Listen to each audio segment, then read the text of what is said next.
ready for launch. FTS. FTS go. Props go. ABI. ABI's go.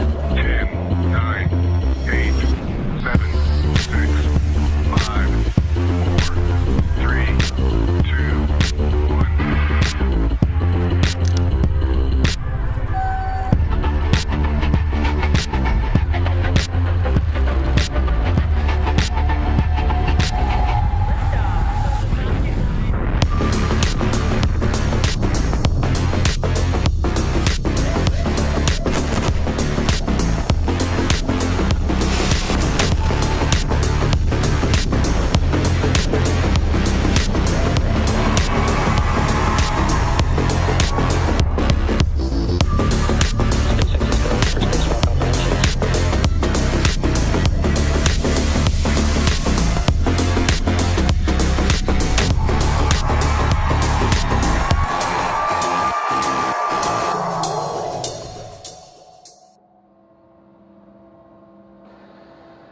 You are looking at a live view of SpaceX's Falcon 9 rocket as we prepare to launch the KF-02 mission from Space Launch Complex 40 at Cape Canaveral Space Force Station in Florida at 8:35 a.m. Eastern Time.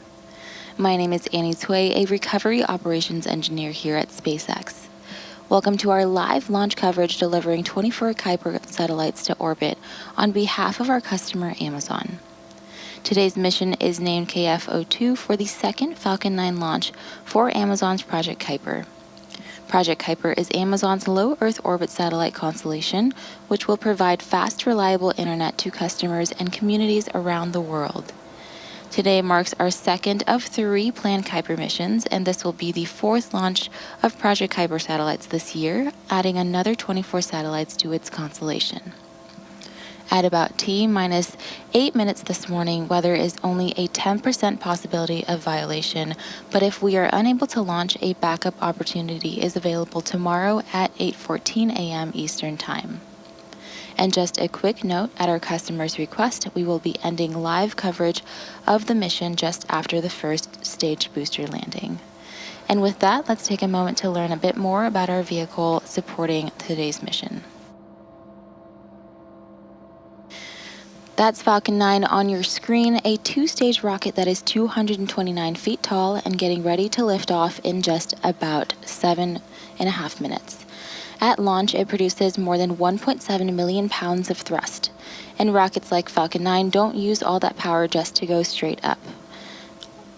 Early in flight, Falcon 9 performs a gravity turn, a smooth pitch maneuver that tilts the rocket sideways to build up horizontal velocity. You may hear this called out about 10 seconds into launch as vehicle pitching downrange. Once the first stage completes its portion of the mission, it shuts down and separates. A stage rocket like Falcon 9 sheds the booster so stage 2 and the payload can keep climbing faster and more efficiently. After stage separation, today's booster will land on our drone ship, a short fall of Gravitas, which is currently stationed in the Atlantic Ocean. This particular booster will be returning to Earth for its very first time. The second stage takes over from there, powered by a single Merlin vacuum engine, also known as the MVAC. With its extended nozzle and optimized design, the MVAC drives maximum performance in the vacuum of space. And topping it all off is the payload fairing, a 17-foot wide carbon composite shell that protects the satellite. Protects the satellite during the uphill trip through the atmosphere.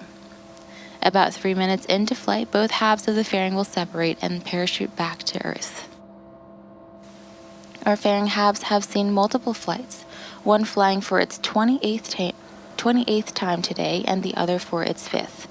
If recovery goes to plan, the fairings will be pulled from the ocean and prepped to fly again. So much of what makes Falcon 9 remarkable happens during flight.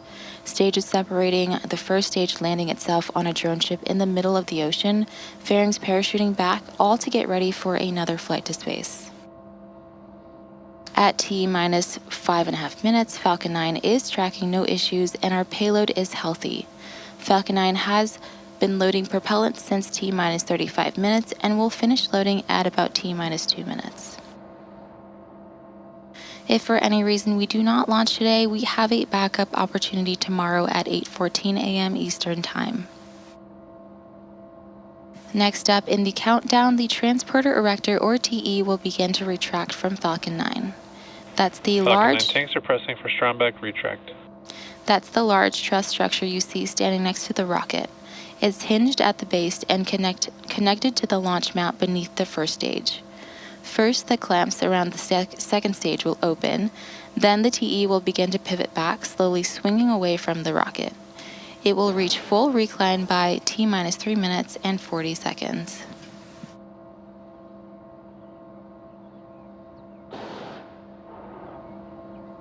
Strombeck retract has started.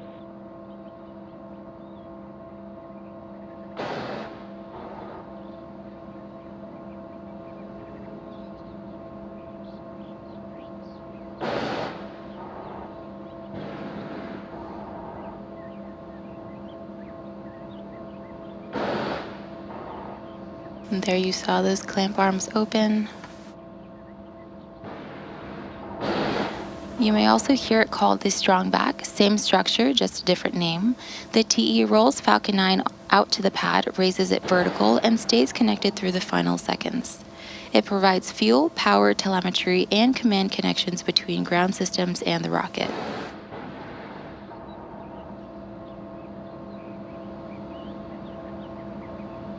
And there you see the strong back reclining. Those clamps you saw at the top help stabilize the second stage during fueling. They also prevent movement during high winds. Once they open, the rocket is fully free at the top. Right now, both stages are nearly fully loaded with about 1 million pounds of propellant. That includes RP-1, a highly refined kerosene, and liquid oxygen chilled to over 300 degrees below zero. Propellant is loaded late in the countdown, and that's intentional. Stage 1 LOX load is complete. Before any of that propellant flows through the plumbing and the engines are chilled down. That prevents thermal shock and boil off when the ultra cold liquid starts moving. You may hear that referred to as engine chill. Loading wraps in 2 steps. The first stage finishes around T-minus 3 minutes, and the second stage finishes a minute later. You've probably noticed some white clouds venting from the rocket, and that's condensation.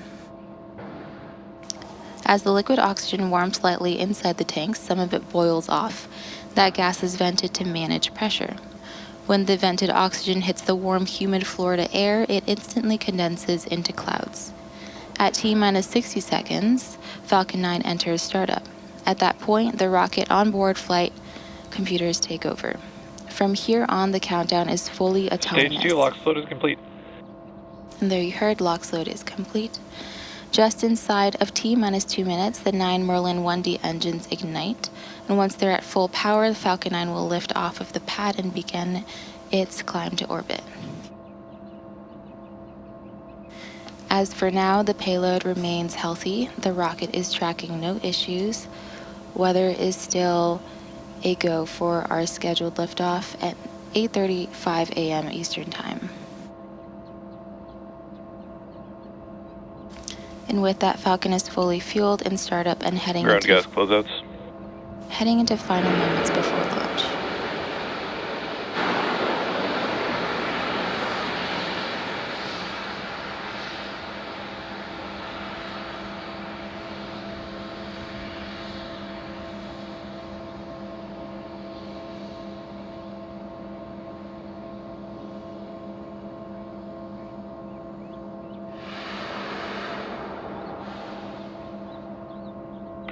Falcon 9 is in startup. Falcon 9 is in startup. Stage 1 and Stage 2 begin pressurizing for launch.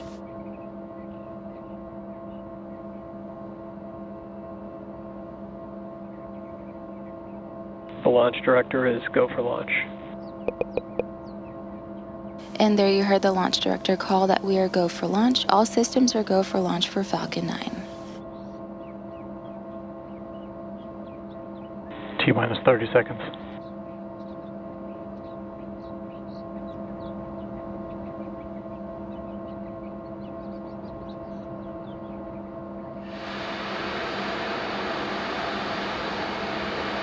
T-minus 15 seconds. T-minus 10, 9, 8, 7, 6, 5, 4, 3, 2, 1, 0. Engine full power and liftoff. Go Kuiper, go Falcon.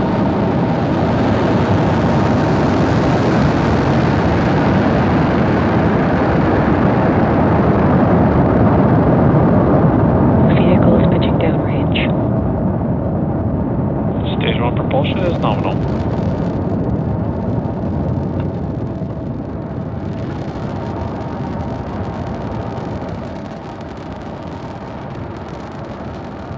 At T plus 30 seconds and counting, Falcon 9 has successfully lifted off from Space Launch Complex 40 at Cape Canaveral Space Force Station.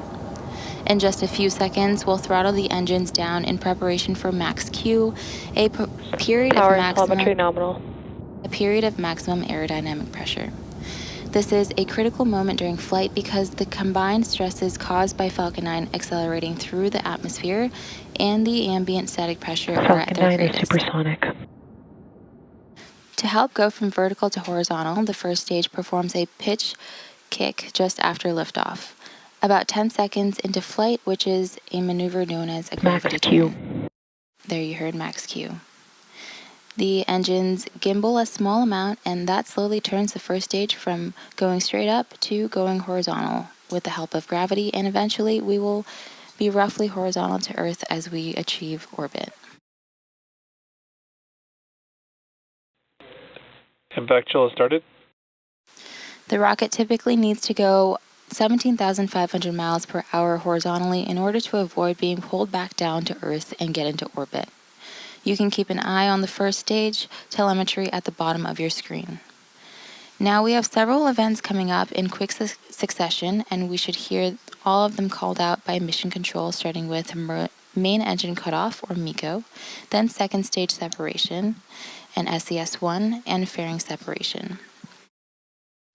MECO is where we shut off Nominal all trajectory. 9 M1D engines on the first stage. Stage separation is where the first and second stages of Falcon 9 separate from one another. And second engine start 1, or SES-1, is when we light the MVAC engine on the second stage for the first time. Main engine cutoff. Stage separation confirmed.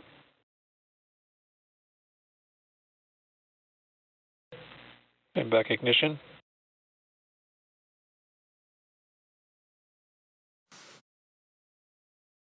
And there you heard and maybe even saw those events happen back to back, which again were MECO, stage separation, and SES-1. Next up will be fairing separation.